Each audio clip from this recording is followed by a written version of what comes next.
Kamuli sa Axel Engineering. So, isa na namang topic ang bibigay ko sa inyo.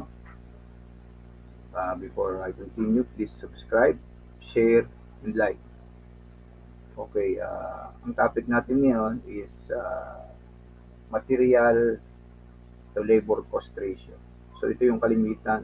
Most of the time, estimators, contractors, and supervisors use this formula. Labor cost is 45% of material cost.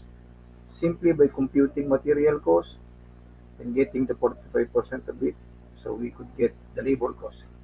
Now the question is where and how do we get the 45% or the 0.45 multiplier? So, bibigyan ko muna kayo, I will give you background there.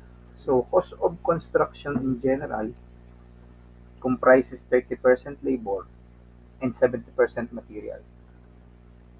Well, this is only true on some scope of work such as civil masonry and a few architectural works.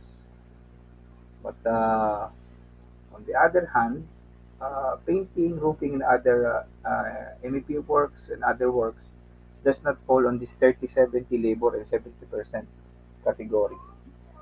So, but instead, a lot of contractors and some engineers and supervisors claim that it is the other way around. Uh, Higher percentage of labor is required on this particular scope of work. Okay, so we will now go to the computation. Simple lang computation ito. Siyempre sa costing, material plus labor. Yun ang basic. So, base sa ating pag-aaralan ngayon, in general nga, 70% material cost, 30% ay labor cost. So, if you're going to get the ratio of labor over material cost, it would be 30 over 70, and that would give us 0.43 or simply 0.45. So, by cross multiplying, labor cost now is equals to 0.45 material cost. So, ganun lang kadali on how do we get it. Katulad nga ng ulitin kung sinabi ko sa inyo, itong ganitong klase ng idea is not true sa lahat ng items. Okay?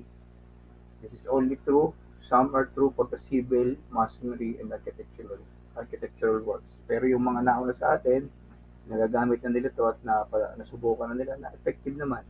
Pero ulitin ko, hindi lahat ay applicable ang 70-30. Sa iba, baliktad yan. Mas malaki ang labor. So, sa mga susunod kong vlog, yun ang siguro idadagdag ko rin ituturo sa inyo yung iba namang percentage changes sa ibang scope of works. So, sana mga ka-construct, may natutunan kayo. So, i-recap natin uh, ang ating labor cost ay 45% ng material cost. Galing siya sa 30 to 70 sharing ng percentage.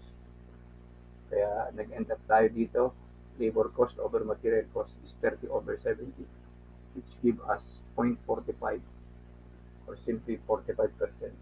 At ito nga pala yung mga kalimitan pwede mong gamitin yan. You can use this on this particular scope of works, 70-30. You can use it on the sage belaying, plastering, concreting, tiling, drywall, ceiling, tsaka formwork yung conventional lang.